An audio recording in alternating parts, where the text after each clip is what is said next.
Hi everyone, welcome to TGPSC exams.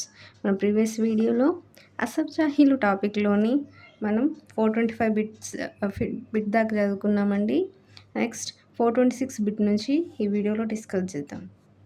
426 bit వచ్చేసరికి ఎవరి అధ్యక్షతన సిటీ ఇంప్రూవ్మెంట్ బోర్డ్ ఏర్పడింది. ఎవరి అధ్యక్షతన సిటీ ఇంప్రూవ్మెంట్ బోర్డ్ జరిగిందంటే మొజాంజా అండి.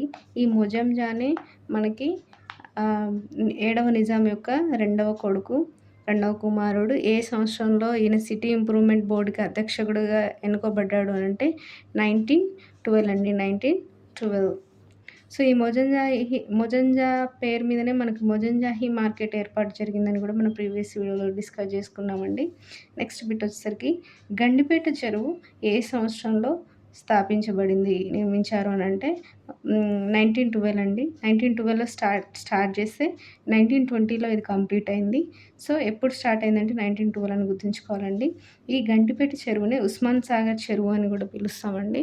సో ఉస్మాన్ సాగర్ అంటే గండిపేట చెరువు, గండిపేట చెరువు అంటే ఉస్మాన్ సాగర్ చెరువు. ఏ సంవత్సరంలో స్టార్ట్ అయిందంటే 1912, కంప్లీట్ ఎప్పుడు అంటే 1920. నెక్స్ట్ బిట్ వచ్చేసరికి హిమాయత్ సాగర్ ఏ సంవత్సరంలో ఏర్పాటు చేయబడింది అని అంటే 1927 అండి.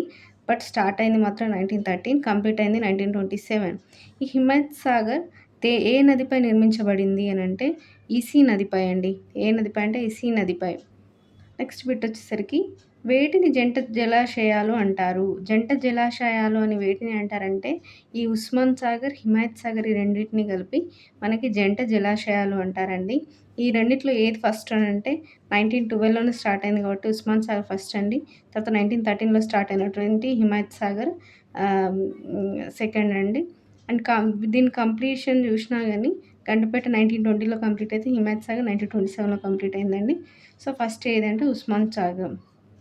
నెక్స్ట్ పోచారం రిజర్వాయర్ ఏ సంవత్సరంలో నిర్మించబడింది అంటే 1922 అండి. ఏ నదిపై అంటే ఆలేరు ఉపనదిపై అండి. ఈ ఆలేరు ఉపనదిపై ఈ పోచారం రిజర్వాయర్ అనేది 1922లో ఏర్పాటు చేయబడింది. ఇది ఎక్కడుంది పోచారం రిజర్వాయర్ అంటే నిజామాబాద్ అండి. ఎక్కడ అంటే నిజామాబాద్. నెక్స్ట్ బిట్ వచ్చేసరికి నిజాం సాగర్ ప్రాజెక్టు ఎక్కడ ఏర్పాటు చేయబడింది అని అంటే మనకి కామారెడ్డి డిస్టిక్లోని అచ్చంపేట గ్రామంలో మంజీరా నదిపై ఏర్పడిందండి. నిజాం సాగర్ ఏ నదిపై అంటే మంజీరా నది. ప్లేస్ ఎక్కడ అంటే కామారెడ్డి డిస్టిక్ అచ్చంపేట గ్రామం అండి. ఏ సంవత్సరంలో అంటే 1924లో స్టార్ట్ అవుతే 1931లో ఇది కంప్లీట్ అయిందండి. నెక్స్ట్ బిట్ వచ్చేసరికి నిజాం సాగర్ రూపకల్పన చేసింది ఎవరు. ఈ నిజాం సాగర్ ప్రాజెక్ట్ యొక్క రూపకల్పన చేసింది ఎవరు అంటే అలీ నవాజ్ జంగ్ అండి. ఎవరు అంటే అలీ నవాజ్ జంగ్. ఈ అలీ నవాజ్ జంగ్ గురించి మనం ఇంకా అప్కమింగ్ బిట్స్లో ఇంకా ఎక్కువ డీటెయిల్గా డిస్కస్ చేస్తామండి. సో ఇక్కడికైతే మనం ఇది కంప్లీట్ చేసేద్దాం. నెక్స్ట్ బిట్ వచ్చేసరికి వైరా ప్రాజెక్టు ఏ సంవత్సరంలో నిర్మించబడింది అంటే 1923లో స్టార్ట్ అండి. 1930లో ఇది కంప్లీట్ అయిందండి. ఈ వైరా ప్రాజెక్ట్ అనేది ఏ నదిపై నిర్మించబడింది అంటే వైరా నదిపైనే నిర్మించబడిందండి. ఈ వైరా నదిపై నిర్మించబడడం వలన దీనికి వైరా ప్రాజెక్ట్ అని పేరు. ఇది ఎక్కడుంది అంటే ఖమ్మం డిస్ట్రిక్ట్లో ఉన్నదండి ఈ Wyra project. So next bit వచ్చేసరికి పాలేరు ప్రాజెక్ట్ అండి. ఈ పాలేరు ప్రాజెక్టు కూడా పాలేరు నదిపైనే నిర్మించబడిందండి. ఈ పాలేరు ప్రాజెక్ట్ ఎక్కడుందంటే ఖమ్మంలోనే ఉందండి. నాయకొండ గ్రామంలో. ఏ సంవత్సరంలో ఇది స్టార్ట్ చేశారంటే 1924. ఏ ఇయర్లో ఇది కంప్లీట్ అయిందంటే 1929 అండి. నెక్స్ట్ బిట్ వచ్చేసరికి బెలార్ ప్రాజెక్టు ఏ సంవత్సరంలో నిర్మించబడిందంటే 1924లో స్టార్ట్ అయిందండి. 1929లో ఈ బెలార్ ప్రాజెక్ట్ అనేది కంప్లీట్ అయింది. ఈ బెలార్ ప్రాజెక్ట్ ఎక్కడుందంటే నిజామాబాద్ డిస్ట్రిక్ట్లో బోధనలో ఉందండి. నెక్స్ట్ బిట్ వచ్చేసరికి రాయంపల్లి రిజర్వాయర్ అండి. ఈ రాయంపల్లి రిజర్వాయర్ వచ్చేసరికి మనకు 1924లో ఇది స్టార్ట్ చేయబడిందండి. ఎక్కడుంది ఇది అంటే రాయంపల్లి రిజర్వాయర్ మెదక్ జిల్లాలోని రాయంపల్లిలోనే ఉంది కాబట్టి రాయంపల్లి రిజర్వాయర్ అని దీనికి పేరు వచ్చిందండి. నెక్స్ట్ సింగభూపాలం రిజర్వాయర్ ఎక్కడుంది. ఈ సింగభూపాలం రిజర్వాయర్ అనేది ఖమ్మంలోని ఇల్లందులో ఉందండి. ఏ ఇయర్లో ఇది స్టార్ట్ అయిందంటే 1919. ఏ ఇయర్లో ఎండ్ అయిందంటే 1940 అండి. నెక్స్ట్ మనకు వచ్చేసరికి ఆలీసాగర్ ప్రాజెక్ట్ అండి. ఈ ఆలీసాగర్ ప్రాజెక్ట్ అనేది మనకు 1931లో కంప్లీట్ చేయబడింది. ఇక్కడ ఎక్కడ ఉంది ఈ ఆలీసాగర్ ప్రాజెక్ట్ అంటే నిజామాబాద్లో అండి. ఎవరి పేరు మీదుగా ఈ ఆలీసాగర్ ప్రాజెక్టుకి పేరు వచ్చింది అని అంటే నవాబ్ అలీ నవాజ్ జంగ్ పేరు మీద అండి. సో అలీ నవాజ్ జంగ్ పేరు మీదనే ఆలీసాగర్ అని పేరు వచ్చిందండి. ఇది ఏ ఇయర్ అంటే 1931లో ఎక్కడ అంటే నిజామాబాద్లో ఉందండి ఇది. నెక్స్ట్ డిండి ప్రాజెక్ట్ వచ్చేసరికి మనకి 1943లో ఇది కంప్లీట్ అయిందండి. ఎక్కడుంది ఈ డిండి ప్రాజెక్ట్ అంటే నల్గొండ డిస్ట్రిక్ట్‌లో దేవరకొండ గ్రామంలో ఉందండి. ఈ డిండి ప్రాజెక్ట్ ఏ నదిపై నిర్మించబడిందంటే డిండి నదిపైనే నిర్మించబడిందండి. సో, ఈ ప్రాజెక్ట్స్ మనం ఎందుకు చదువుకుంటున్నాం అంటే ఇవన్నీ 7వ నిజాం టైంలో స్టార్ట్ చేయబడిన ప్రాజెక్టులండి. చాలా ఇంపార్టెంట్ కాబట్టి ఇవి మనం డిస్కస్ చేస్తున్నాం.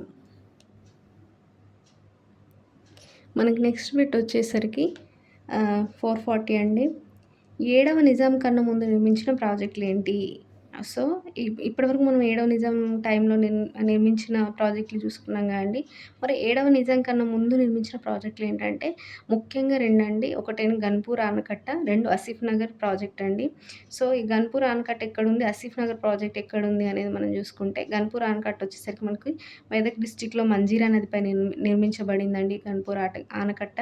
నెక్స్ట్ ఆసిఫ్ నగర్ ప్రాజెక్ట్ వచ్చేసరికి మనకి యాదాద్రి డిస్ట్రిక్ట్‌లో నెమలి కాల్వ గ్రామంలో ఏర్పాటు చేయబడిందండి. ఏ నదిపై అంటే మూసీ నదిపై అండి. గన్పూర్ ఆనకట్ట వచ్చేసరికి మంజీరా నదిపై, ఆసిఫ్ నగర్ ప్రాజెక్ట్ వచ్చేసరికి మనకి మూసీ నదిపై ఏర్పాటు చేయబడిందండి. ఇవి 2 ఎందుకు ఇంపార్టెంట్ అనేది మరి ఇప్పుడు 7వ నిజాం టైంలో మనం అన్ని ప్రాజెక్టులు చదువుకున్నాం గదండీ! అన్ని చాలా ఉన్నాయి. బట్ 7వ నిజాం కన్నా ముందు ఉన్నయి ఇవి 2 అండి ఇంపార్టెంట్‌వి. సో, ఇంపార్టెంట్ 2 కాబట్టి ఖచ్చితంగా గుర్తుంచుకోవాలి. ఒకటి గన్పూర్ ఆనకట్ట, మంజీరా నదిపై, ఆసిఫ్ నగర్ ప్రాజెక్ట్ వచ్చేసరికి మనకి మూసీ నదిపై, యాదాద్రి డిస్ట్రిక్ట్. 441 బిట్ వచ్చేసరికి మనకి ఇంజినీర్ అలీ నవాజాంగ్ జన్మదినం సందర్భంగా ఏ రోజును తెలంగాణ ఇంజినీర్స్ డేగా జరుపుతారు? సో, ఈ ఇంజినీర్ అలీ నవాజాంగ్ అనే అతను మనకు నిజాం టైంలో ప్రముఖమైన అత్యంత ప్రముఖమైన ఒక ఇంజినీర్ అండి. ఈయన టైంలోనే చాలా ప్రాజెక్ట్స్ మనకి కట్టబడినాయి నిజాం టైంలో. సో, ఆయన జన్మదినం సందర్భంగానే మనం ఇప్పుడు ప్రెజెంట్‌లీ తెలంగాణ ఇంజినీర్స్ డేని జరుపుకుంటున్నామండి. అది ఏ రోజు అనంటే జూలై 11 అండి. సో, ఇది ఇంపార్టెంట్. జూలై 11థ్ రోజే మనము తెలంగాణ ఇంజినీర్స్ డేగా జరుపుకుంటున్నాము. ఎందుకు అనంటే ఇక్కడ ఇంపార్టెన్స్ ఆ జూలై 11 అనేది అలీ నవాజాంగ్ యొక్క జన్మదినం గాబట్టి. సో, ఇంకా ముఖ్యమైన విషయం ఏంటంటే ఈ అలీ నవాజాంగ్ యొక్క అసలు పేరేంటంటే మీర్ అహ్మద్ అలీ అండి. సో, అలీ నవాజాంగ్ యొక్క అసలు పేరు మీర్ అహ్మద్ అలీ. ఇది గూడా గుర్తుంచుకోవాలండి. నెక్స్ట్ బిట్ వచ్చేసరికి ఎవరి కాలంలో ఇంజినీర్ ఈయన? ఎవరు ఈ అలీ నవాజాంగ్. ఎవరి కాలంలో ఇంజినీర్ అంటే ఈయన 6వ నిజాం టైంలో ఇంజినీరే అండి. 7వ నిజాం టైంలో కూడా ఈయన ఇంజినీరు. అంటే ఇద్దరు నిజాంల దగ్గర ఈయన ఇంజినీర్‌గా పనిచేశాడండి అలీ నవాజాంగ్. నెక్స్ట్ బిట్ వచ్చేసరికి మనకి ఈయన ఇంజినీర్‌గా ఈయన నియమించబడక ముందు ఈయన చేసిన పోస్ట్ ఏంటి అనేది మనం చూసుకుంటే గనుక 1899లో ఈయన ప్రభుత్వ ప్రజాపాలన విభాగంలో అసిస్టెంట్ ఇంజినీర్‌గా ఉన్నాడండి 1899లో. తర్వాత 1913లోకి వచ్చేసరికి టెలిఫోన్ డిపార్ట్మెంట్‌లో సెక్రటరీగా పనిచేశాడండి. తర్వాత ఈ టెలిఫోన్ డిపార్ట్మెంట్ సెక్రటరీగా పనిచేసిన తర్వాత ఈయన హైదరాబాద్ రాష్ట్ర చీఫ్ ఇంజినీర్‌గా ఈయన నియమించబడ్డాడండి. నెక్స్ట్ 1908లో మనకు మూసీ వరదల తర్వాత ఈయన మోక్షగుండంకి సహాయకుడుగా కూడా పనిచేశాడండి. అంటే ఈయన ప్లే చేసిన కీ రోల్స్ అండి ఇవన్నీ. అంటే ఒక చీఫ్ ఇంజినీర్‌గా కాకుండా హైదరాబాద్ రాష్ట్ర చీఫ్ ఇంజినీర్‌గానే కాకుండా ఆయన మిగతా డిపార్ట్మెంట్స్‌లో కూడా పనిచేశాడని మనం ఇక్కడ గుర్తుంచుకోవాలి సరిపోయిద్ది. నెక్స్ట్ బిట్ వచ్చేసరికి తెలంగాణ నీటిపారుదల పితామహుడు. తెలంగాణ ఆర్థర్ కాటన్ ఎవరు? అంటే ఈయనను తెలంగాణ నీటిపారుదల పితామహుడు అంటారు. అంతేకాకుండా తెలంగాణ ఆర్థర్ కాటన్ అని కూడా అంటారండి. ఎవరు ఈయన అంటే నవాబ్ అలీ నవాజాంగ్. ఇప్పుడు మనం ఇతని గురించే కదండీ డిస్కస్ చేసేది. సో, ఈయననే తెలంగాణ నీటిపారుదల పితామహుడు, తెలంగాణ ఆర్థర్ కాటన్ అని పిలుస్తామండి.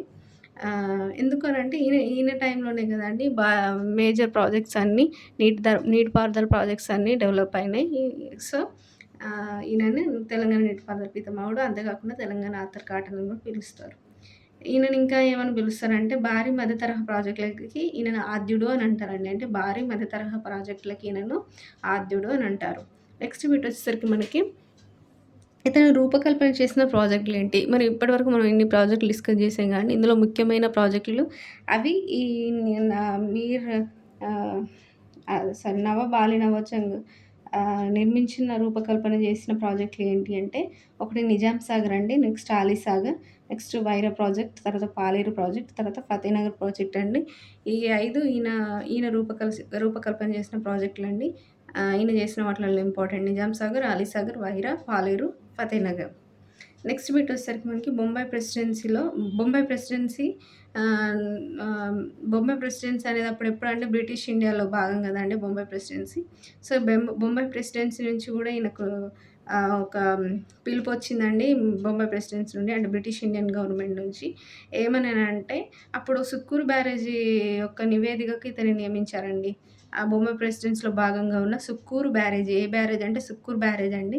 సో, దాని మీద ఒక నివేదికను తయారు జేయడానికి మోక్షగుండం విశ్వేశ్వరయ్యతో పాటు మనకి ఈ నవాజ్ జంగ్‌ని 1929లో ఇతన్ని సుక్కూరు బ్యారేజ్ నివేదిక కోసమని ఈయనను నియమించారండి.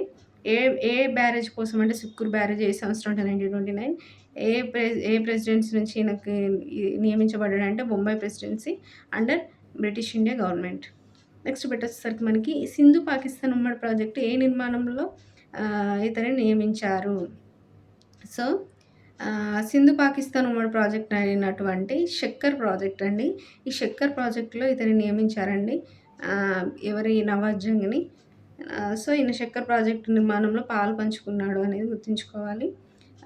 అంతేకాకుండా హైదరాబాద్, మద్రాస్ మధ్య కృష్ణా, తుంగభద్ర నదీ జలాల పంపకంలో పాత్ర వహించాడండి. వేటి మధ్య అంటే హైదరాబాద్, మద్రాస్‌కి మధ్య ఏ నది జలాల పంపకం అంటే కృష్ణా, తుంగభద్ర నది జలాల పంపకంలో పాత్ర ఉందండి. అంతేగాకుండా ఈయన ఇంకా ఇంపార్టెంట్ థింగ్ ఈయన చేసిన డెవలప్‌మెంట్స్ ఏంటంటే వరద నీటిని సద్వినియోగపరిచే బెడ్ సిస్టమ్‌ని రూపొందించాడండి ఈయన. అంటే వరద నీటి ఫ్లడ్ వాటర్ వస్తాయి గదండీ! ఆ ఫ్లడ్ వాటర్ అనేది వేస్ట్ అవ్వకుండా వాటిని గూడా మనము సద్వినియోగపరచుకోవచ్చు అని ఒక బెడ్ సిస్టమ్‌ని రూపొందించాడండి. సో, ఈ బెడ్ సిస్టమ్ ప్రకారమైన ఫస్ట్ టైము ఈ బెడ్ సిస్టమ్ ఫస్ట్ టైమ్ ఎక్కడ ఉపయోగించాడంటే తుంగభద్ర నది ప్రాజెక్ట్‌లో నిర్మించిండండి. సో, ఇది గుర్తుంచుకోవాలి. బెడ్ సిస్టమ్‌ని ఎవరు డెవలప్ చేశారంటే మనకి ఈయన నవాబ్ అలీ నవాజ్ జంగ్ అండి. ఈ నవాజ్ జంగే మనకి బెడ్ సిస్టమ్‌ని రూపొందించి దాన్ని మనకి తుంగభద్ర నది ప్రాజెక్ట్‌లో నిర్మించాడనేది ఇక్కడ మనం గుర్తుంచుకోవాల్సిన విషయం అండి. Next bit and last bit వచ్చేసరికి మనకి 450 అండి. 1938లో జవహర్లాల్ నెహ్రూ ప్రణాళిక సంఘం ఏర్పరిచినప్పుడు అంటే జవహర్లాల్ నెహ్రూ ఒక ప్రణాళిక సంఘాన్ని ఏర్పరిచాడండి 1938లో. సో, ఈ ప్రణాళిక సంఘంలో భాగంగా సాగునీరు, నదుల మళ్లింపు అంశాలపైన ఈ నవాజ్ జంగ్ అధ్యక్షతన ఒక ఉపసంఘాన్ని ఏర్పరిచాడండి. అది ఇక్కడ మనం గుర్తుంచుకోవాలి. ఏ అంశాలపైన ఈయన అధ్యక్షతన ఒక ఉపసంఘం ఏర్పాటు చేయబడింది అంటే సాగునీరు, నదుల మళ్లింపు అంశాల మీద అండి ఈ ఉపసంఘం ఏర్పడింది. ఈ ఉపసంఘానికి అధ్యక్షత ఎవరు వహించారు అంటే ఇప్పుడు మనము ఇప్పటివరకు డిస్కస్ చేస్తున్న మన నవాజ్ జంగే అండి. సో, ఎవరు ఏర్పాటు చేశారు అంటే జవహర్లాల్ నెహ్రూ. ఏ సంవత్సరంలో అంటే 1938 అండి. సో, ఇక్కడితో మనకి 450 బిట్స్ కవర్ అయినాయి. నెక్స్ట్ బిట్స్ మనం నెక్స్ట్ వీడియోలో డిస్కస్ చేద్దామండి. Thank you.